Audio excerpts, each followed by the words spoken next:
뉴스킹 한 주를 시작하면서 성역 없이 비판하는 모두 까기 시간입니다. 조원진 우리공화당 대표님 나오셨습니다. 안녕하십니까? 반갑습니다.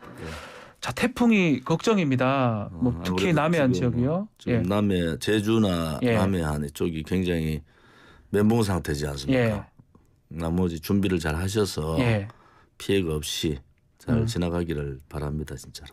자, 이것도 다른 얘기긴 한데 당 대표 선출되신 거 축하드립니다. 큰 짐을 진 거죠. 지금 예. 정치가 완전히 피폐 정도가 아니고 정치 무용. 예. 이제 이론을 국민들이 맞습니다. 짜증스러운 상태에서 양당 정치에 대한 새로운 대안을 제시해야 되는 그런 상황에서 당 대표를 맡아서 무겁습니다, 어깨가. 이 우리공화당 당원 당규는 연임 제한이 없는 거 세 번째로 예, 지금 예. 알고 있습니다. 그렇죠. 지금 하는 건 상당히 좀 부담스럽고 짐이 있다. 부담스럽고 우리가 그냥 아스팔트 투쟁 정당으로 했는데 네. 이제 좀 투쟁을 안 하도록 잘했으면 좋겠습니다. 윤석열 정부가. 윤석열 정부가 잘했으면 좋겠다. 자, 투쟁 얘기를 했는데 어제 대구에서는 또 이준석 전 대표 기자회견이 있었습니다. 서문시장 아니었고요. 이른바 김광석 거리 가서 지금 기자회견을 했는데 혹시 보셨습니까? 더럽죠. 이거 또 그렇게 강하게 또 말씀하시니까. 정치가 더럽다 이 말씀이죠. 이렇게 네. 정말 더티하게 네. 정치하는 거 저도 정치생활 35년 가까이 되는데 네. 처음 보거든요. 또 대구에 가서 저래 얘기하는 거 자기 고향이잖아요. 본인 칠곡 달성 얘기를 했어요. 예. 이준석 전 대표가 이제 정치를 대구에서 할 가능성이 높다. 이렇게 보고요. 또 자기가 소환된 그런 상황에서 자기에 대한 변명이든 자기 얘기든 할 필요가 있었다. 그래서 그것을 대구 시민들을 이용했다는 것은 되게 불쾌합니다, 사실은. 그렇습니까? 본인이 외가가 본가가 칠곡이고 외가가 달성이다. 이렇게 하면 알다시피 칠곡 달성 같은 대구라고 봐도 무방하거든요. 그러다 보니까 대구 가서 이제 얘기를 하는데 혹시 주목했던 발언이 있습니까? 본인이 죽비를 들어라. 죽비 들었다는 얘기 있었습니다. 죽비 얘기라든지 예. 반헌법적이다. 네. 이런 얘기하는데 본인 할 얘기는 다 한 것 같아요. 단지 이제 본인 스스로도 좀 돌아볼 필요가 있다. 이런 나라가 어려운 상황에서 정치하는 사람들은 네. 자기 희생이 필요하고 또 자기의 주장을 하더라도 거기에 맞는 그런 주장을 해야 되잖아요. 네. 국민들이 이해하지 못하는 짜증나는 주장들을 자꾸 하면은 이준석 대표가 국민의힘뿐만이 아니라 국민들로부터도 이제 멀어진다. 정치하기가 상당히 힘들어지겠구나 이런 생각이 자꾸 들거든요. 그런데 네. 이준석 대표로 봐서는 방법이 없잖아요. 그냥 자기가 죽는다 생각하니까 저항을 하는데 방법을 좀 바꾸면 좋겠다. 방법을 차라리 국민들의 동의를 받을 수 있는 방법으로. 이제 자기 할 얘기는 다 했잖아요. 예. 국민의힘이 지금 비대위가 무너지고 다시 비대위 세우는 이런 상황이 됐으면은 이제 국민의힘에서 떠나서 자기 정치, 국민들을 향한 정치를 제대로 할 필요가 있겠다. 그렇게 하기 위해서는 스스로 물러나든지 그렇지 않으면 국민의힘에서 이준석 대표에 대한 비대위 이제 되면은 바로 네. 징계 절차에 들어갈 거예요. 그렇죠. 그렇지 않고는 이 문제를 해결할 수 있는 방법이 없지 않습니까? 그 전에 이준석 대표가 나름대로 국민들을 위해서 이제 결단할 필요성이 있다. 이래 보는 차라리 거죠. 본인이 탈당을 한다든지 본인이 그냥 스스로? 이제는 국민의힘하고 다른 정치를 하겠다. 이렇게 해서 좀 정치의 새로운 길을 가는 것이 맞지. 본인이 구태 정치를 배격하는 사람이 구태적인 행태로 자꾸 얘기를 하니까 본인 스스로도 이제 이준석 이래 얘기하면 구태 정치인의 한 명 이래 돼버리기 때문에 예. 본인도 굉장히 어려워진다 이렇게 보고 있습니다. TK 심판론 얘기를 했습니다. 공감을 하시는지 이런 말 했어요. 12명 대구 국회의원 12명이잖아요. 지역구 국회의원이 12척의 배가 보수 정치 바꿀 수 있다 이렇게 했는데 지금 다 TK 의원들은 국민의힘 의원인데 무소속 없잖아요. 그분들 봤을 때 어떤지 좀 궁금하기도 하고요. 또 우리 조원진 의원님도 제가 대구에서 오래 했었으니까. 3선을 했잖아요. 예. 제가 대구의 후배들한테 지금 조영 의원이야 이제 저하고 친구지만은 조영 의원뿐만이 아니라 네. 후배들한테 항상 얘기한 것이 이번에 정치 한 번 하고 마지막 정치를 한다는 각오로 해라. 그런데 대구 국회의원들이 대부분이 관료 출신들이라서 네. 그냥 임기에 연연하고 또 다음에 공천받는데 연연하는데 네. 그 피해는 고스란히 대구 시민들한테 가지 않냐. 이제는 정치다운 정치를 좀 해달라. 죽비를 대구 시민들이 정치인들한테 죽비를 덜 가치도 못 느끼고 있어요. 그 정도입니까? 그 정도로 이제 정치 혐오 현상이 있고 국민의힘에 대한 실망, 윤석열 정부에 대한 실망이 팽배한데 네. 이러한 부분들은 자기 희생을 통해서 할 필요가 있다. 그렇게 대구 국회의원들이 자기 희생을 어떻게 할 건지 그거를 이제는 고민을 좀 해봐라. 네. 뭐 삼선 의원들은 지금 뭐 그 국회의 위원장 자리 다 차지하고 있잖아요. 이제는 좀 정리하는 단계가 좀 필요하지 않느냐. 문재인 정권 때도 사실은 대구가 보수의 성지라 하는데 대구 국회의원들이 특별하게 그 문재인 정권과 뭐 투쟁을 한다든지 이렇게 하는 경우를 보지 못했지 않습니까? 네네네. 지금도 마찬가지. 윤석열 정부가 잘못하면은 보수의 중심인 대구에서 따끔하게 혹은 윤석열 정부에 대해서 또 윤석열 대통령에 대해서 그런 얘기를 해야 됩니다. 네. 그것이 그 대구 시민들의 마음인데 대구 시민들의 마음을 못 읽고 있는 대구의 국회의원들의 반성할 시점이다. 그렇지 않고 자기 희생을 내세우지 않으면 다음 총선에서 완전한 물갈이가 될 가능성이 대단히 높다. 네. 저는 그렇게 보고 있습니다. 지금 좀 전에 뭐 중진 의원들 3선 이상 얘기도 하셨는데 지금 좀 독특한 현상이 초재선 의원들이 신윤핵관으로 중진 얘기를 안 듣습니다. 우리 말이 맞다. 중진이 뭐 선수만 많지 뭘 알겠냐. 이렇게 얘기하면서 이게 좀 독특하다 이렇게 분석이 많습니다. 초재선 의원들이 네. 당선된 그 상황들이 네. 그것을 짐작할 수가 있고 중진들이 오직 못했으면 그러겠습니까? 이제 이준석 대표를 통해서 서열 파괴가 돼버렸어요. 네. 세대 파괴도 되고 지금 초재선 의원들이 바른 길을 가기를 바랍니다. 그것은 국민의힘에 더 씌워진 껍데기 보수의 멍해를 던져버려라. 네. 그다음에 윤석열 대통령의 윤핵관이 아니라 네. 국민을 위한 국회관이 되라. 국회관. 네. 그렇게 충고 아닌 충고를 해주고 싶어요. 또 뭐 갈대같이 권력 따라서 왔다 갔다 하는 그런 모습들은 국민들한테 보여지는 것이 옳지 않다. 이제 초재선들이 제대로 자리를 좀 잡고 잡아야 된다. 그 앞에 예. 이제 비대위원장이 개혁이나 혁신의 과제를 가지고 이준석 대표 정리 그다음에 윤핵관 퇴장 이 부분을 빨리 하는 것이 좋겠다. 10월 중으로 그것을 빨리 처리를 해야 된다. 비대위원장이 뭐 주호영 위원이 될 가능성이 높다고 높겠죠. 하는데 예.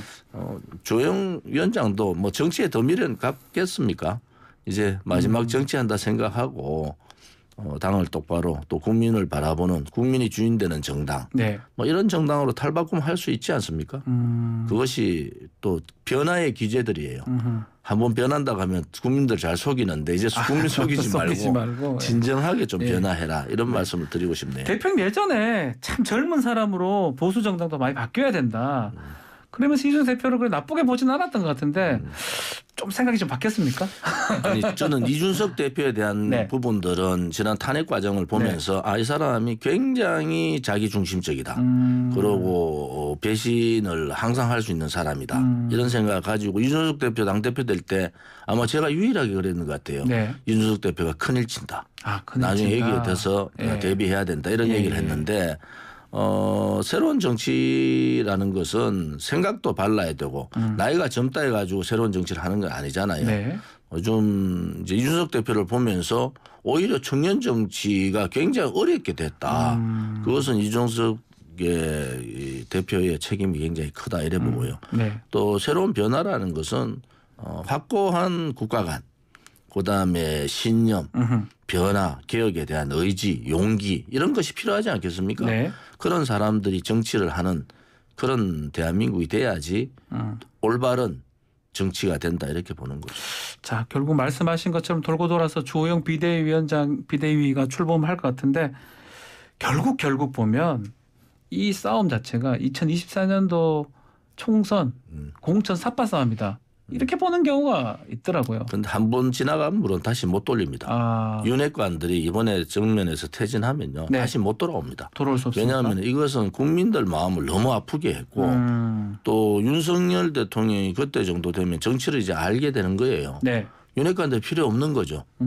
소위 말하는 새로운 세력들하고 정치의 스크럼을 짜야 되지. 네. 흘러간 윤핵관들, 흘러간 정치인들하고 스크럼 짜기에는 윤석열 정부가 너무 많이 남았어요, 시간이. 그래서 제가 볼 때는 이번에 조영 비대위원장이 네. 변화 혁신을 들고 나오라. 왜냐하면 5선 했잖아요. 네. 5사 20년 정치했으면 20년 제 했네요. 말대로 하면 됐다 이제 그만. 그만해라고요? 이제 예. 국민 위해서 봉사해라. 그것은 이제 이준석 대표 빨리 정리하고 세 가지인데 하나는 이준석 대표를 어떻게 정리할 거냐. 두 번째는 윤핵관들을 어떻게 전면에서 퇴진시킬 거냐. 그렇죠. 세 번째는 더불어민주당 야당의 대표와의 관계를 통해서 어떻게 협치해 나갈 거냐. 이 세 가지가 주호영 비대위원장한테 주어진 지금 시대적 책무다 이렇게 보는 거죠. 예전에 공천하면 딱 해서 기억나는 게 옥세론 할 때 김무성 그때 대표 시절이었죠. 그때 그거가 아니었으면 사실은 예측은 그때 당시 새누리당인데 새누리당이 뭐 크게 이길 것이다. 80%. 예. 제가 그때 원내 수석할 때잖아요. 네. 그때 최고위원 회의하면은 네. 김무성 대표가 서로 얼굴 그런 표정 관리해라. 네. 80% 간다 이래까지 했단 말이에요. 80%요? 80%. 180석 따가 80%? 80%. 와, 압승을 할 것이다. 예. 그게 이제 180석. 180석이죠. 180석 가겠다 이래서 했는데 결국은 뭐 당내 내분 때문에 무너졌잖아요. 네. 그런데 지금도 마찬가지입니다. 지금도 이제 1년 8개월 남았는데 국민의힘한테도 시간이 없어요. 윤석열 정부한테도 시간이 없고. 네. 뭐 윤석열 대통령이야 여러 가지 길이 있습니다. 이번 총선에서 만약에 과반 확보 못하면은 뭐 내각제나 또 연정을 통해서 할 수 있는 방법이 있고. 네. 또 하나는 뭐 국민의힘 아닌 그때가 여론에서 국민의힘을 국민들이 버리면은 뭐 새로운 신당 창당도 가능하다고 보거든요. 예. 윤석열 대통령이 4년 남아 있는 대통령의 신당 창당은 굉장히 큰 힘을 발휘할 수 있고 또 그렇게 되면은 정치 전체적인 빅뱅이 온다 이렇게 보는 거죠. 신당 얘기를 좀 했는데 그러면 지금은 이준석 신당이나 윤핵관 신당 이거는 좀 어려운 얘기입니까? 윤핵관 신당은 국민의 지지를 얻지 못하고요. 이준석 신당은 가능하다고 봐요. 왜냐하면은 아무튼 이준석 대표가 전제 조건이 사법적 처리가 안 될 경우에 다 해결됐을 때 문제 그럴 없이 때는 전제가 가능한데 이준석 대표가 가만히 앉아서 죽을 그런 그 사람은 아니니까 저는 아무튼 이준석 신당이 더 가능성이 높다 이래 봅니다. 이준석 신당이 알겠습니다. 자 민주당 얘기도 좀 해보겠습니다. 지금 검찰이 이재명 대표 소환 통보를 했습니다. 그리고 또 전면전 뭐 이런 얘기도 나오고 있고 오늘 의총을 한다고 하는데 출석하는 게 맞습니까? 아니면 어떻게 하는 게 맞습니까? 아무튼 잽을 던졌는데 케어 당하듯이 자꾸 그렇게 안 하는 게 좋겠어요. 너무 강하게 나온다 이 말씀입니까? 검찰이 잽을 던지면은 그냥 잽으로 막으면 됩니다. 그냥 피하듯이. 그런데 이제 이거를 그렇게 강하게 나오면 그 다음에 여러 가지 지금 사법 리스크들이 많지 않습니까? 국민들의 생각이 정말 이거는 내용을 알고 싶다. 도대체 진실이 뭔가 하는 건들이 벌써 여러 가지 있기 때문에 이런 부분에서는 그럼 어떻게 대처할 거냐. 이번 부분들이 좀 필요하고요. 이번에는 뭐 저는 개인적으로는 출석할 필요가 없다. 출석할 필요가 없다고요? 그냥 무시하라고요? 무시해버려라. 그러고 비대위원장이 되면은 어차피 비대위원장하고 협상 테이블에 앉아야 되잖아요. 정기국회에. 주호영 비대위원장이 이제 되면요. 그래서 그런 협치의 상황들이 갔을 때 정치는 또 모른다고요.